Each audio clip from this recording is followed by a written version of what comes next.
Lance Hall here for Let's Discuss with Lance Hall. Happy to welcome Marty McCoy of the Lonely Ones here to the program. How you doing, Marty? I'm doing awesome. How are you, man? I am doing excellent. I want to lead off just because this sort of just broke yesterday. Shauna had told me about it when she lined up our interview, but then it showed up on all the social media. You guys did an absolutely stellar cover of Flash the Hero by Queen, of which you've now gotten some stellar feedback from a couple of key players that have to do with that song, namely Brian May and Sam Jones. That's got to be some great validation. Oh man, like I still like think about it every a couple times a day. I'm like, oh my gosh, I can't believe Brian May heard us do his song and gave us a thumbs up on it. It's like it was one of those things when we were recording it, like we were like little kids, like be really cool if Brian May heard this, wouldn't it? Like yeah, that would be cool, and he did. Yeah. It's like holy shit. Oh, that's awesome. And I heard you sort of had to be dragged slightly kicking and screaming into even covering that song. Well, it's like I'm a huge Queen fan and a huge Flash Gordon fan. Yeah. And Jimmy was like, he was real determined. He was, it's that thing, you're starting a new band, you got to come out swinging. And he was like, we got to do something. The last covers that you guys have done were really cool. We can't go backwards. We have to do something big and a big statement. And I was like, cool, man. I was excited. I was like, what are you talking about? He's like, Flash by Queen. I was like, are you crazy? Not only is it a crazy song, it's the greatest singer in the world sang on it, and one of the greatest guitar players in the world arranged it and wrote it. It was like just to wrap the head around every part is different, and the tempo's all over the place because it's a movie soundtrack. You know, it's for different scenes. That even the dun dun dun dun dun. There's like 15 different ways just to play that at different tempos and lean back on the click here and lean and push on this and that. It was just. I was like, are you out of your mind? And so, yeah, I definitely kicked and screamed until about the second rehearsal on it. And I was like, we might be able to pull this off. Now, was it once you got going on it, did it come together well, or was it something you guys really had to work on, or did you just kind of knock it out once you rehearsed it a few times? It came together really well, but there's still that fear the whole time. Like, it sounds good to me, but I am not in Queen, and these guys are on a level that is hard to even understand musically. Yeah. I mean, it came together well, and like, I was afraid that I was sitting back and being the biased, like it sounds great, and then in all actuality it was awful. So there was that fear the whole time. But once we started to really locking the vocals down, we did it a cappella for 2 hours of rehearsal one day. It's like, okay, you sing this, and just ready, Flash, and kept doing it over and over again, and starting to get into that, and it started to really sound, like wow, like chills on your arms in the room. I was like, okay, this is a feeling that I know is not fake. This is real. I think we can pull this off. I mean, that was the thing that grabbed me. I mean, musically, you guys nailed it, but it was the vocals and those harmonies, because that's what Queen is so famous for. And I thought you guys nailed it. Thanks. I mean, that's, we'd all, from the beginning of our music career, that was the thing that everybody has to sing and everybody learns to sing. And that's the reason why I listen to music. I love sweet guitar riffs and stuff, but, what ultimately makes me come back to the song over and over again is the vocals. Yeah. And so it was always one of those things. It's like, if you can't sing, you can't be in the band. And, I mean, you covered Queen. Now, when you were in Bobaflex, you covered Pink Floyd. You did Hey You, another one that was just, you talk about hair standing up on your arms. When I first saw that video with the whole nod to Pompeii and then heard you guys play it, pretty heady stuff you've covered here. What's going to come next, Oh, no. I don't know. I'm going to leave it to Jim because I'm all out of, like, I don't know. It's like once we did the Flash Gordon thing and Brian May said he liked it, I was like, do we cover anything else again? Let's just... I was going to say. Okay, done. Yeah, how do you top that, Yeah, good to go. Yeah. I don't want to do a Guns N' Roses cover and then Axl hit us up and tell us it's terrible. I'll be like, we should have quit where we're at. Exactly. Now, the Lonely Ones has sort of, I've read a lot of the interviews. You've done a ton of interviews for the Lonely Ones, and you've talked a lot about how Bobaflex sort of came to an end when Sean decided to leave his daughter that was 13 that he wanted to be there for? Yeah. So he's like such a he's such a dad, Yeah. and he loves being home, and like he loved being in the band. Yeah. He loved that. But I mean, we could tell, all could tell, he was his happiest when he was doing piano lessons and volleyball games and all that stuff, Yeah. and running track, and like he just that's just what he wanted to do, and it was. We it was scary, but we understood. I mean, there was Yeah. no way that you couldn't see that that's where he was his happiest. Yeah. So it's like, yeah, let him go. Like you got to let him go. It, I it, didn't want to. I didn't want to. I was like, what? Like, yeah. I hear you. yeah, but yeah, it's like he's happy. And then after that happened, once the initial shock's over, you're like, oh, what do we do now? Yeah. Because we didn't feel like we could keep it as Bowflex because Sean's not in it, and it's Right. just he was a huge part of that band. So it was like once we got over that and started made the decision that let's us four stick together, we'll change the name, we'll write all new music. It sounds crazy, and then it started becoming really exciting. It's like that's crazy. How are we going to do that? And as I kept thinking about it and talking about it and actually putting it into play, it's like this is exciting. This is different. I mean, it's got it. It's us four, so it's definitely going to have the elements from Bowflex that we really liked, but it's different. I think it sounds, Yeah. and then that became exciting. It was like, all right, something new. The other part too, I read, and one thing was the dynamic of the band. I mean, you and Tommy are come from the original Bowflex, whereas Jimmy and Jake were in Bowflex, but they were like relatively newbies in Bowflex too, right? So this is sort of their thing, Jimmy was 5 years. Yeah, Jimmy was 5 years in. I think Jake was 2.5 years in. And if you do, 150 shows a year, they're in.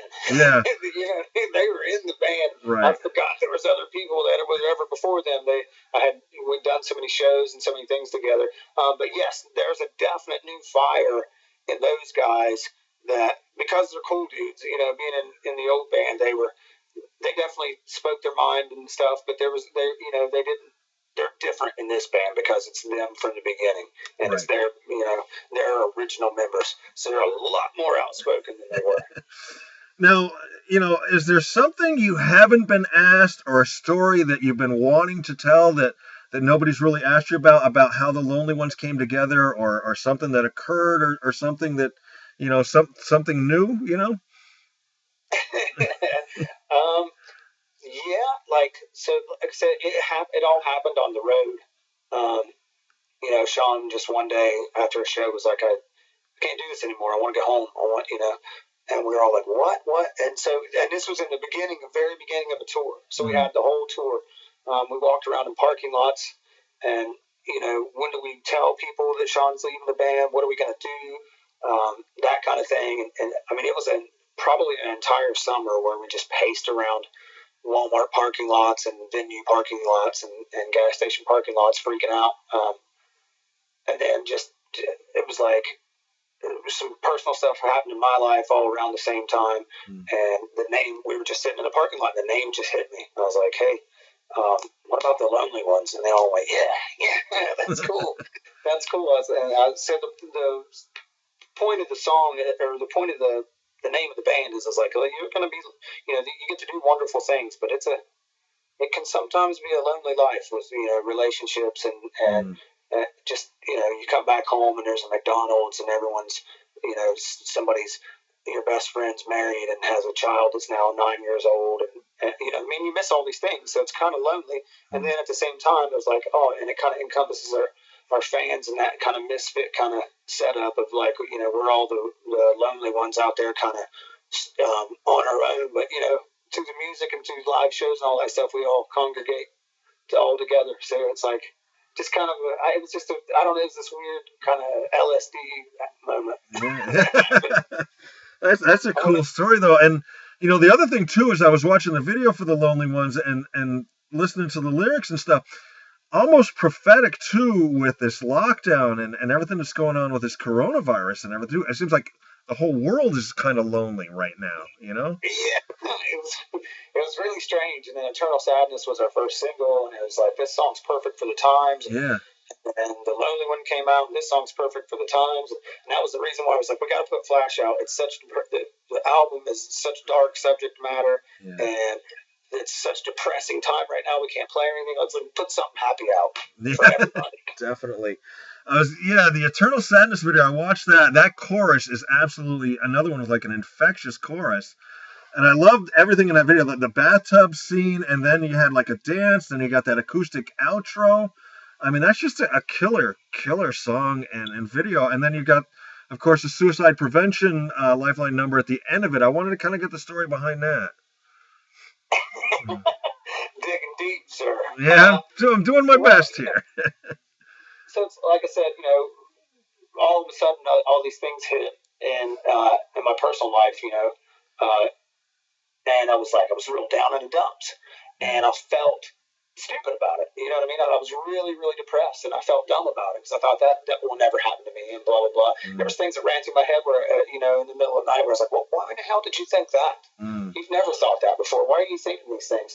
Or why are you, so down in the dumps, man? You got to. And so the point of the song, the reason it sounds like a '60s song is because, like I said, I was embarrassed about it, and I thought, well, if I write a song about it, then we got to make it sound like, hey, depression, man, everyone's got it. It's the new groove. That's why it's got that '60s kind of down, that MLO kind of vibe. Because, like I said, so that's why it sounds like a party a little bit. Yeah. It's because I was like, I can't, kind of embarrassed. So, and that was the idea, though. It's like, everybody's got it, man. It's the hip new thing. It's because everybody does have it at certain times in their life. And it's a lot weirder than I thought it would be. Like, it was like, oh, shit. I did all right, and other band members did all right and stuff. But there's people. The reason we put that phone number in the end is because it can get pretty heavy sometimes. It truly can, and I'll tell you, when I realized it, I'm the same with you. I'm usually upbeat, kind of positive. I was reading Springsteen's autobiography, and he battled depression a lot. I can't remember what era it was in his life. It was in his later years, after he'd had all the hits and the fame and everything. And he's talking about what he went through and his symptoms and how he felt and everything. And I'm like, my God, this is me, Yeah. And it's like, that was the, yeah. That's what I got to say about that. Yeah, you've got to experience it to truly feel it, you're like, oh, wow. Yeah. Okay, I get it. All right. Happy times. So let's go back to happy some stuff. You got another single coming out September 25th. Tell us about that one. That song's called Real Big Trouble. It's a love song. Okay. Which I'm also embarrassed about, so you won't be able to recognize it either. Now, video coming out for it? Yeah, we haven't shot the video yet, but we're on the schedule. Hustle bustle. We're gonna shoot it quick. How are things where you're at as far as are you still in any type of lockdown? Can you guys get together? Are you going to shoot these videos via Zoom or? No, we can so I'm in Columbus, Ohio. Okay. And we were the first ones, like one of the first states to lock down. Ohio was. So we've been wearing masks for 7 months, something like that. Yeah. And it's like, bars are open at half capacity, restaurants are open. You just got to wear your mask, and things aren't at full capacity. You can't, lean into a bunch of people all night in a bar. But it's relatively normal. So, as far as shooting a video, it's like there'll be us four and then 2 other guys. And if they want to wear their masks, they can. We can't because it doesn't look cool. It look real stupid in a video, so we got to risk it. Yeah, absolutely. Now, we will wear our masks to and from the shoot. Okay, cool. These are all part of like an album. You've got a full album in the can, correct? That you're going to release at some point? Yeah. Well, that was the thing. It's like just the way the music industry's changed so fast. It seems like the way to keep your songs out there and keep them interesting and exciting is to release singles and release them frequently. Yeah. I mean, we're basically releasing a record, but we're just releasing them a song every month or so until the record's out, and then the whole record's out. But it's like, it just feels a little more engaging that way to do it now. Because try to remember what you saw on social media 15 minutes ago. Yeah. I don't want it to be my band. 15 minutes ago, you forgot about us. The music comes out so fast and furious. It's not like, I'm thinking back when I was in high school, and like, let's say the new Journey album would come out, and that was the big one, and then like a month later you'd have, Back in Black came out, and then a few months later it was, something else, but you had time to sort of absorb. Whereas now it's just like pedal to the metal, they're like going past you like, they make road signs look like picket fences. Yeah, yeah, and it's like I remember being a kid and Use Your Illusions came out and on Yeah. TV. It was an event. There was a line around the Tower Records store, Yes. and our local record store stayed open all night, so you could buy it. Stayed open late and stuff. And I just remember all that mayhem, crazy stuff. And it's not like that anymore. It's like here's a single, bam, put it on your playlist with Right. 90,000 other songs that you have, which is awesome. I'm not complaining. I'm on Apple Music and Spotify, and I like my library is massive, and I think it's wonderful. But it's just it's the way it is. It's like there used to be a bunch of dudes selling lamp oil that were rich. Yeah. They're not. Yeah. It's moved on to electricity, and thank God it has. But yeah, so that just seems to be the way, and I'm cool with that. It's actually better for a band like us because to go cut a record, that's quite expensive. Mm-hmm. If you can cut singles, Right. kind of instead of spending that one lump sum, you can slowly record singles and not drop 60 grand in one shot. Yeah. And you could practically record a video on an iPhone nowadays, and have it look pro. I got a good guy. It's Island Road Media that does all our videos, and he's wonderful to me. So, we got a little system down. That's awesome.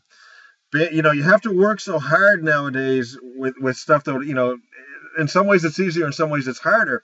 And the one quote I read from you that I really liked was, just because you have long hair and tattoos, you're rock stars, you still got to build a porch. You still got to go to work. You still got to build it. And I thought that was a great analogy. Yeah, that's what I always say. It's like being in a band's like being in a sexy construction company. Yeah. You gotta go work every day, which is cool. I mean, that's it's like I think that's the way it's always been. If you wanted anything, you had to bust your ass. Definitely. I think you know what I mean. Yeah, absolutely. Now, when things, hopefully, we all hope more sooner than later. I think it's going to be later, but more sooner. Everything's going to open up again, and there's, I can just see this massive explosion. You can see it's almost like a volcano building right now of people that are ready to go out, bands that are ready to go out on tour. When this thing finally blows, it's going to be massive. I think so too. I'm excited. Yeah. I think there's going to be underground bands that get that explode. I think the concerts are going to be doing the big massive concerts, the 20,000 seaters and shit. They're going to be doing 2 of them a night, things like that. That's what I hope. I hope it just explodes and everybody gets back and they're like, the things that I took for granted, I'll never take for granted again. Absolutely, and to catch that reopening wave as part of a new band, but with the experience that you have in the music business, must have you just salivating. You've probably learned a lot about what not to do and what to do. I didn't learn too much about what to do, but I learned a shitload about what not to do. I can tell you that. So it's got to be, at least frustrating now, but exciting to think about. Yeah, well, that's with the band, we laughed. It was like, here's your first hurdle. Yeah. The entire world is shut down. Yeah, I mean, because you guys were just about ready to release, right? When everything shut down. We released Eternal Sadness the day before the lockdown. In Ohio, like I said, Ohio was the first one to go. Right. It was one of the first states to lock down. So we released Eternal Sadness the day before our bars and restaurants shut down. Oh. And it was just like it just keeps going and it keeps going. And it's like I believe the scientists, and I believe that we need to wear masks and social distance and take care. Certain people aren't going to get it, or certain people are going to get it, not even know they have it. But certain people are going to get it, and they're not going to make it through the week. And those people are important. And so I feel like if we all do our part, we can get back to going to concerts and doing all the fun things that we need to do. I can't wait to get back to that. Oh my God, I'm so excited. But that was what we laughed about. I was like, well, here's your first hurdle, guys. The music industry is over. I hope on that last night after you released that video, you at least got to go out to the bar and celebrate before everything shut down. Hell no. Yeah. We all ran home like, oh, the apocalypse is coming. I remember going into like that first week going into the grocery store before it shut down, and a friend of mine saying, hey, I have a friend who's pretty high up and they're going to lock everything down. You need to go to the grocery store. You need to do this, but that kind of stuff. You still there? Yeah. Okay. I was like, okay. So I had the inside scoop, and I went to the grocery store, and there was nothing on the shelves. And I remember thinking very early on, I was like, this is the beginning of something. This is going to be insanity. Yeah. There's going to be, people with, war paint on in the streets and shit. I was like, what the hell is going to happen? Thank God, it didn't get that crazy, but it was pretty freaky. It's still freaky. It's, by no means are we out of the water, but that's, we've gotten used to it. The first couple of weeks, it was a little shaky time. So. Yeah, and at least everybody now has an ample supply of toilet paper, so, That's very strange. I was like, toilet paper? Why take the toilet paper? Yeah, exactly. That staggered my imagination. Talking with Marty McCoy of the Lonely Ones here for Let's Discuss with Lance Hall. Check out their latest single, Flash the Hero. It's on YouTube, and Real Big Trouble's coming out September 25th. Looking for that one as well. The other videos for The Lonely One and Eternal Sadness are up as well. They're on all the streaming outlets as well, correct? Yes, absolutely. Okay. Marty, I always like to end my interviews with just some fun questions. I'm hoping these are questions maybe you've never been asked before. Sound good? Yep, sounds great. Favorite toy growing up as a child? He-Man. He-Man? Yeah. Would you rather have gills to swim underwater with or wings to fly? Wings to fly. All right. Favorite old school wrestler?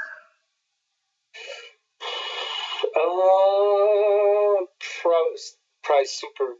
No, there was one guy one time. My dad took me to a wrestling event. There's a dude called the Warlord, and I can't find him online or anything. And he was the biggest, scary dude, and he walked right by me. His shoulder. I was sitting on my dad's shoulders, and his shoulder hit me, and he looked at me, and I was like, "This is the most awesome dude."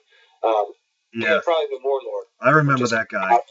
They had him tagged up with another guy. They were like the Powers of Pain or something. I'm trying to remember the other guys that was in that tag team with him. It was a Warlord and somebody.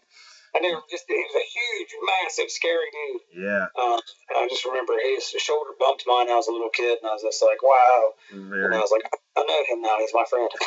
There you go. Given your choice of household duties, would you rather do dishes or laundry?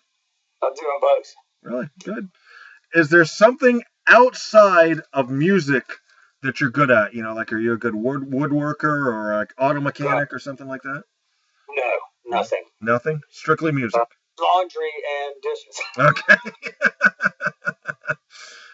If you could pick, well, this one's maybe a dumb question, but if you could pick a Lonely One song, because I'm thinking this because you just covered a soundtrack song. But if you could pick a TV show to have a Lonely One song placed in, what TV show would you pick? Oh, man. I've been watching The Boys on Amazon. Okay. Have you seen that? I haven't, but you're the second one who's mentioned it, and I got to check it out now. It's good. It's really good. Okay. On The Boys. What's the TV show Billions? Used Bury My Guns On finally. We got that in something finally. Nice. 10 years after. Still cool though, It's classic rock now. Like, holy shit. What of your favorite meals from your childhood your mom's favorite meals? What would you have her prepare for you? Pork chops. Pork chops? Nice. My mom cooked pork chops. Like, how everybody dries out pork chops? Mm-hmm. That's not how you cook them. Pork is actually delicious and not dry. Okay. And my mom made amazing pork chops. Awesome. Last one. This is the one we have the most fun with. If they were to make a movie of your life, what actor would you have portray you in the movie? And it's your movie, your life. You can pick anybody. Brad Pitt. Obvious answer. Okay. I couldn't think of anybody else that could pull it off. Me either. He's so many layers to it, Mr. Pitt. I think he could do it. All right. So just to wrap things up here, what is anything in the future? You got the new single coming out the 25th. You had some dates in October, but I think I just saw those are canceled now. Yeah, canceled. So immediate future for the Lonely Ones is on hold along with all the rest of us. I think March. I think March of 2021 we have some things on the books, and hopefully, because we thought October was going to be plenty of time, Yep, exactly. And so hopefully March is plenty of time, and everyone's back to jamming out. Absolutely, amen to that. Been chatting with Marty McCoy here for Let's Discuss. The Lance Hall group is called The Lonely Ones. Check them out on those streaming platforms and on YouTube as well. Check out the videos. Great, great stuff. Marty, thank you very, very much for your time tonight, sir. Thank you so much for having me, man. Take care. Later, brother.